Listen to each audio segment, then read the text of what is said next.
Welcome to Business Innovators Radio, featuring industry influencers and trendsetters sharing proven strategies to help you build a better life right now. Welcome to Brilliant Business TV, conversations with leading experts in business. I am your host, Mark Stephen Pooler, and today we have a wonderful guest coming on to the show, Rennie Gabriel. Rennie is the best-selling author of Wealth on Any Income. As you could see, I was having a few technical issues there and I've just got them resolved. So I'm really looking forward to a conversation with Rennie today. And who does not want to build more wealth on any income? So a great conversation to follow. We are streaming live on mspnewsglobal.com. We're streaming on Facebook, Twitter, Instagram, LinkedIn, YouTube, and we're also streaming through the E360 TV network under Fresh Takes, going out to Apple TV, Fire TV, Android TV, Roku, and we're also on Business Innovators Radio Network. I just want to make an official shout out to our show sponsors, Dreamweaver Artist Ranch. So let's bring in our incredible guest, Rennie Gabriel. Hey, Rennie, great to have you on the Brilliant Business Show. Hi, Mark. It's great to connect. It took a while, but we did it. I'm really looking forward to a conversation with you. I know that you failed high school math. I failed the whole of high school, Rennie. So we do have a little bit in common. But just share a little bit about your past and your background and then what led you to do what you do today, Rennie. Absolutely. Well, obviously, math was not my strong suit, so I did whatever I could to stay away from that.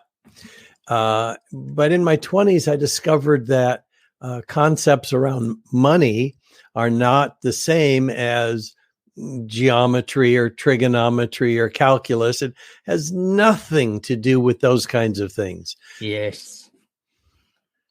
Anyway, excuse me for a second. I had to clear my throat. So the bottom line is I discovered, it took me years, but I found out that 9 out of 10 people have been taught nothing about how to handle money effectively or powerfully. I mean, they're not taught about budgets or spending plans or saving or any of that stuff. And I don't blame parents. They can't pass on to their children what they don't know. But the school system, you've got teachers who can't teach what they've never learned. Yes. And so the bottom line is people graduate from whether it's high school or college with no financial background whatsoever, 9 out of 10 people.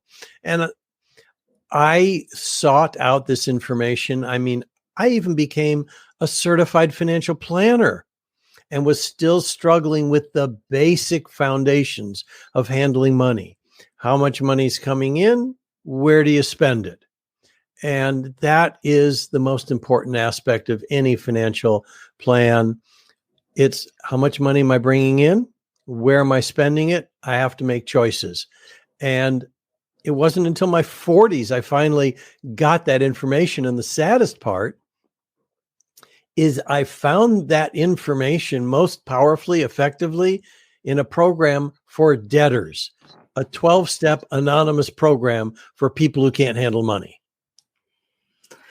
Interesting, Rennie. And you have a great point, actually, because there's lots of people who win the lottery. They don't know how to manage money and they lose the whole of the money that they have won. And even some really successful celebrities, they live such big lifestyles and spend money on all the best things, and then they end up having to go bankrupt. So what What are some of the things that can support us with that, Rennie? Well, I'll put it to you this way. What I discovered were there were three secrets that wealthy people operate by that most of the population has no knowledge of. And I use an acronym AFI for those three secrets. Yes. And that has nothing to do with the American Film Institute. But if that helps someone remember A, F, and I, then terrific. So the A happens to be attitude. And that is the biggest and most important aspect of creating wealth. It's recognizing that we've been conditioned, we've been programmed since childhood to have a false belief around money. I've done a TED talk, which we'll talk about later, but I illustrate how fairy tales and books and Hollywood movies subconsciously program us to believe it's better to be poor than to be wealthy. And so people don't want to be wealthy. They don't want to have money because they say, oh, well, that'll make me a bad person or an evil person. I mean, look at the greedy rich people. And that the biggest philanthropists on the planet are the wealthiest people on the planet. And that's what I'm here to support, is allowing people to handle money powerfully so they can become philanthropic and donate to the causes that matter to them. So that's the A. And we can talk about some of those let me give you one attitude right off the bat. Mark, but this is great. Let me put you on the spot. Can I do that? You can. Okay. Have you heard of the expression, pay yourself first? I have heard of it, yes. Okay. Now, here, this is where it gets tricky. Can you explain it? No. and that's exactly what I'm getting at. Or, I can't tell you how many podcasts that I've been on where I'll ask the host if they've heard of it, and 100% of the hosts have heard of it, and hardly anyone can explain what it means. So you're a part of the 9 out of 10 that have heard of it, but that doesn't mean anything. And this is where we have an attitude that wealthy people are different than ordinary people.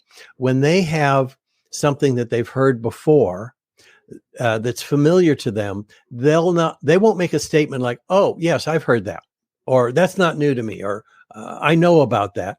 Instead, the wealthy person's attitude when they hear something familiar is to ask questions that start with, well, how would that fit my situation? Or when will I begin doing that? Or where would I put the money? Or who can support me with that? They'll ask questions, and the answers to those questions lead to the results that they want to have. And so that's an important attitude that wealthy people have when they hear familiar information. And I actually wrote a book recently that has like 30 different attitudes that wealthy people operate by. So that's just an example of one of them. Okay, let's talk about F for forms. So we got A for attitude, F for forms, and they look at the same forms you and I may have seen before, but they look at them differently. Mark, have you ever filled out a form for the bank when you requested a loan? Yes. Okay. And does it ask you how much money you have, and if you have any investments, or if you have a home and how much its value is? Did they ask questions like that? Yes. Okay. Well, when ordinary people fill out forms like that, which is a net worth statement, they look at certain things and say, oh, this is how much I'm worth. But when a wealthy person looks at those same forms, they're looking for what assets they can use to generate an income. And the house is not one of them, unless they're using it for Airbnb or something. The reality is a house isn't an asset that generates an income. The house generates expenses. There's property taxes, there's utilities, there's maintenance, there's repairs. And that's if they even have no loan. If they have a loan now, there's a mortgage payment too. So the house doesn't create an income. It sucks out money from someone. So this is the difference with what a wealthy person does when he's looking at those forms versus what ordinary people do. And, and I've heard accountants say, oh, yeah, look how much money your house is worth. That doesn't make you feel good. Yeah, right. But it's not, unless I sell it and move to something else that's cheaper, I'm not going to have any money that's going to give me an income. So that's the forms. And then one of the most important that I mentioned earlier is an income and expense form or a cash flow form, where you look at how much money's coming in and where is it coming from. A lot of people just have a paycheck, but there's a dozen other places that money can come from. It can come from interest. It can come from dividends. It can come from capital gains profits. It can come from rents. It can come from doing peer-to-peer lending. It can come from trust deeds. It can come from oil and gas revenue. I mean, it can come from multi-level network marketing or direct sales, in addition to a paycheck or even instead of a paycheck. Great points, Rennie. I'm very big on things like crypto and NFTs, also physical gold and silver. I put investments into. And also you mentioned about the media programming us to be poor.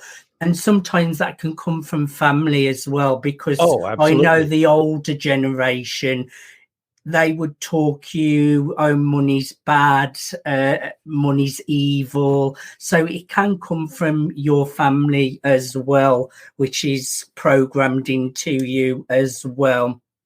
And yes, but in the same way that your family programmed that into you, it's because it was programmed into them. Yes.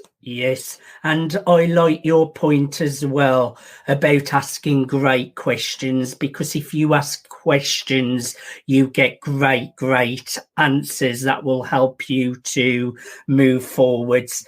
So you was broke at 50, if I am right in my research.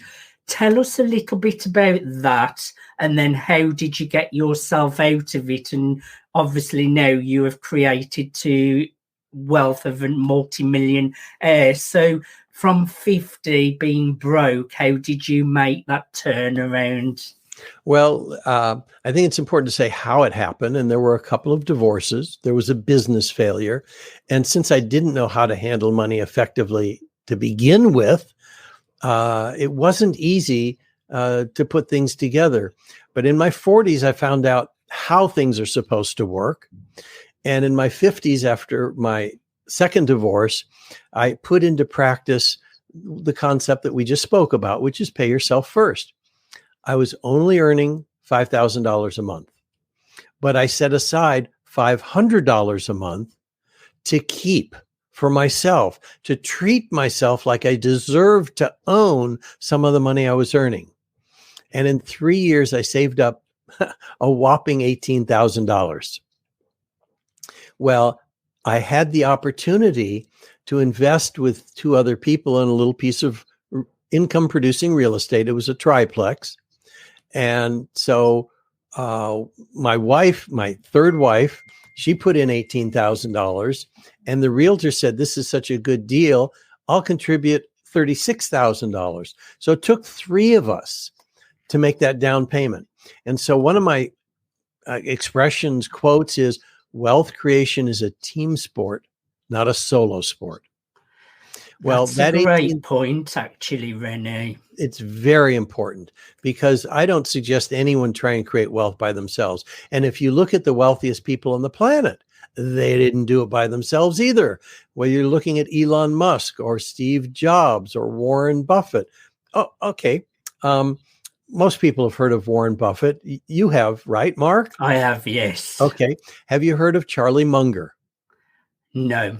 Okay. Charlie Munger happens to be half of Berkshire Hathaway. Warren Buffett is what's called a visionary, and Charlie Munger happens to be an execution master. Warren has a vision, Charlie executes on it. Elon Musk doesn't know anything about manufacturing cars, and he admits that. but Tesla Motors is one of the most valuable car companies on the planet. He doesn't know about manufacturing cars, but he has execution masters who know how to manufacture cars. And so when you're building a business, it takes more than one personality. When you're creating wealth, it takes more than one person if you're really going to do it effectively. So Great point. So I, 3 years, saved $18,000, invested it in a triplex. I put in my time and effort in managing it and rehabbing it. And within a few years, it was worth an extra $500,000. Wow. And I could see that this was working. And I went, now here's another thing that wealthy people have as an attitude.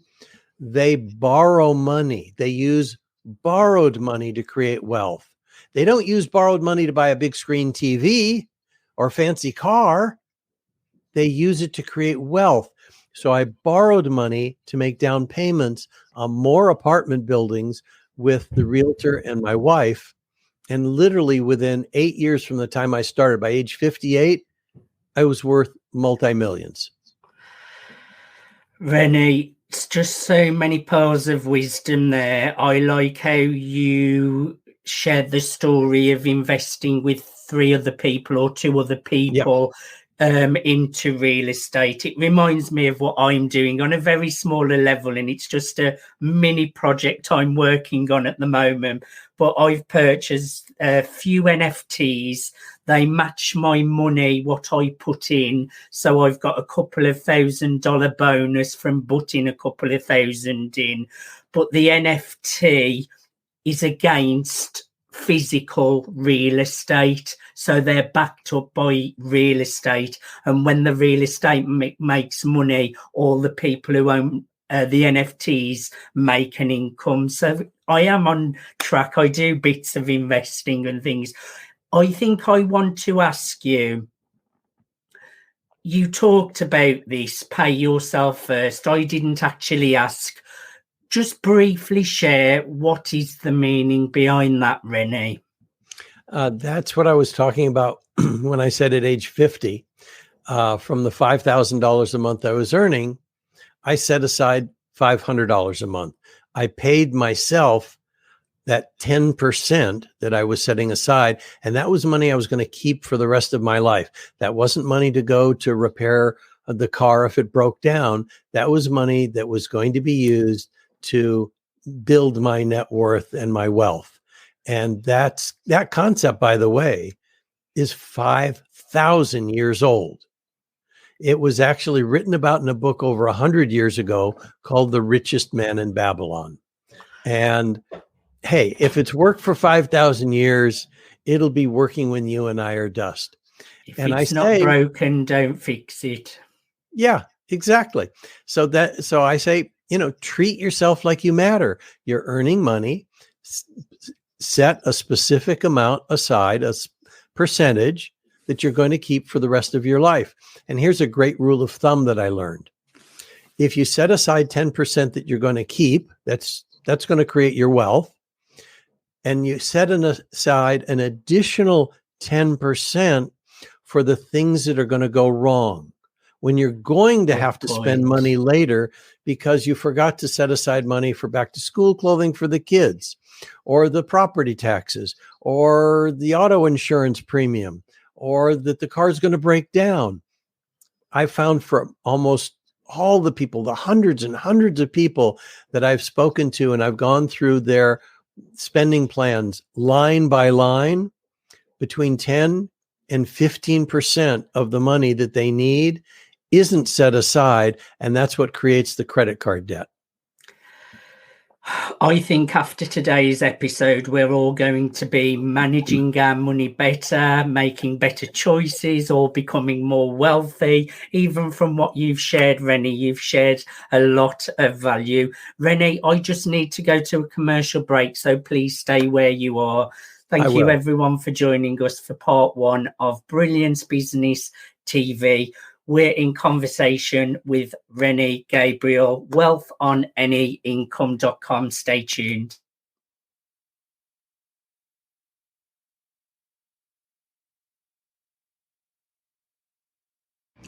Hello, everybody. Cyberchuck 2.0 here. I'm so excited to be able to share my vision of Dreamweavers Artist Ranch. They say you can't choose your family. Not only am I saying you can choose your family, you get to thrive with your family here at Dreamweavers Artist Ranch. It's a place for like-minded individuals to come together to share experiences and gain experiences, not only through workshops, through performances, and through exhibits. This is a place where you can disconnect from the outside world and reconnect into a community of people that there is no judgment. There's only support. And this place is an amazing place to grow and to tap into your highest potential and to be able to show off all your talents. This is a place you can come and network and really thrive.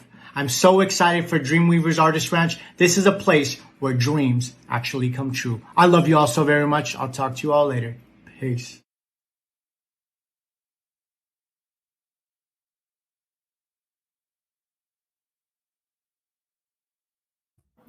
Welcome back to Brilliance Business TV, conversations with leading experts in business. We're in conversation with Rennie, Gabriel, wealthonanyincome.com. Now, Rennie, I know you do a lot of charity work for Shelter to Soldier. That's a bit of a tongue twister. Share a little bit about that for us and why you're so passionate about it. I will, and then we'll talk about the last of the secrets, the investments. So AFI. Oh yes, secrets, more secrets. Yes. So Shelter to Soldier is an organization in the United States that rescues dogs from environments where they could be killed, they could die, or be euthanized. And if they have the right personality and the right size, they are trained as service animals for soldiers who've returned with post-traumatic stress disorder or traumatic brain injuries. And in the United States, and I think it's similar in Canada and Great Britain, soldiers who've been serving away from home come back with a level of stress that in the United States, 22 a day, almost 1 an hour have committed suicide. Wow. And not one who's received their service dog. And these are dogs that are trained to identify if they're having a meltdown or to do certain things for them. Not one soldier who's gotten their service dog has committed suicide. They go from being almost non-functional to contributing members of society because of their service dog. And so every dollar that goes to Shelter to Soldier saves 2 lives at a time. A dog that would have been euthanized and a soldier that could have committed suicide. I'm such a big dog lover. I have a Staffordshire Bull Terrier. She's 12 now. So I really, really like how that's supporting the soldiers and obviously the dog as well. That is really beautiful, Rennie. Now, before we go on to a few more tips, could you just share a quick detail of the kinds of clients you serve and the products and services you offer, Rennie? Yes, primarily the people that I work with have control over their income. They are business owners, they're coaches, they're corporate trainers, they're speakers, they're authors, they're professionals, dentists, doctors, CPAs. The funniest part is I spent years coaching other financial planners and how to handle money powerfully so they could create wealth for themselves instead of just for their clients. So that's love it. Primarily the people I would serve. It's great work that you're doing, Rennie. Let's have a few more of your secret sauce, please. Okay, so we covered A, which was attitude, and F, which was forms. And now we'll talk about the I, which stands for investments. And most people, when they think about investments, look at the stock market. Now, you talked about NFTs, you talked about cryptocurrency. Well, that's what I'm getting at. The wealthy are not limited to stocks, bonds, or mutual funds. They could have real estate. And I mean, if we talk about real estate, we could be talking about a dozen different things in real estate alone. There could be Yes. an additional home. There could be an apartment building. There could be an office building. There could be a board and care facility or assisted living facility or a self-storage facility or first trust deeds, second trust deeds, tax lien certificates, tax deeds. And all of these are just an extension of real estate. So there's Great so many point. other areas. Great points. I am big on crypto NFTs. I've not looked at the stock market. I love physical gold, physical silver. I am making my next step in. I owned my own house, Rennie, a few years ago, and I was struggling with debt. I sold up, got off the property ladder, paid off all my debt, and I've rebuilt myself. And it's really hard to get back on the property ladder if you have been on it and then you Yes. come off it. I finally got my finances back good. So in April next year, when I've got my next tax return, I will be able to go and get a new apartment.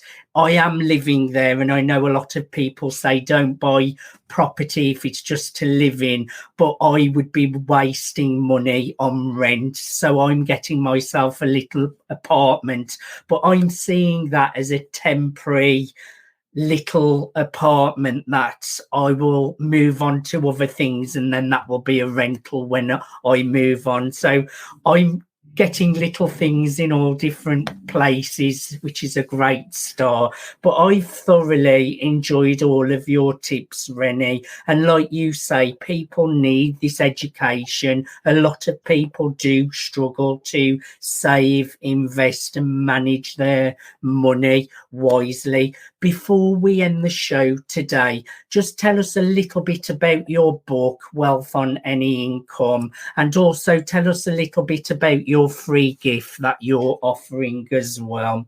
Absolutely. So the free gift is at wealthonanyincome.com/TEDx. They'll be able to hear the TEDx talk where I talk about being programmed to believe it's better to be poor than wealthy. And then I provide a 9-step roadmap that'll take people from wherever they are to a place where they can create wealth and be philanthropic and donate to the causes that touch their heart. My book, Wealth on Any Income, and I'm laughing because I'm thinking, well, the book is titled Wealth on Any Income. The website is Wealth on Any Income. I have a podcast. Guess what the name of the podcast is? Wealth on Any Income. Good guess, Mark. You got it. And so the book, the first third of the book is really dealing with the attitudes that get in the way of creating wealth. And we have to break those up first. And then the latter 2/3 of the book has the tips and techniques to handle money powerfully, how to create a spending plan, how to pay yourself first, talk about the investments, talk about where you may be spending money unconsciously and how to create consciousness, how to ask yourself questions to see if you're spending money in alignment with your goals and where you want to go. So that's what the book is about. I would encourage everyone out there to grab your free gift, wealthonanyincome.com/TEDx. That's wealthonanyincome.com/TEDx. Rennie, can I offer something extra? Of course you can. I did this the other day on a summit, and people took advantage of it. Now 100% of the profits from the work I do goes to Shelter to Soldier. So I'm not doing this to make money. And if someone goes to my website and clicks on the Shelter to Soldier link and makes a donation, a $25 donation to Shelter to Soldier, I'll send them a free copy of my book. That's an incredible offer. So I would encourage you to first help a soldier, second help a dog, get your free gift of a free book. Go to wealthonanyincome.com shelter to soldier. That's wealthonanyincome.com shelter to shoulder. Rennie, I have thoroughly enjoyed having a conversation with you today. Thank you so much for being my guest. My pleasure, Mark. Thank you so much for. Thanks for listening to Business Innovators Radio. To hear all episodes featuring leading industry influencers and trendsetters, visit us online at businessinnovatorsradio.com today.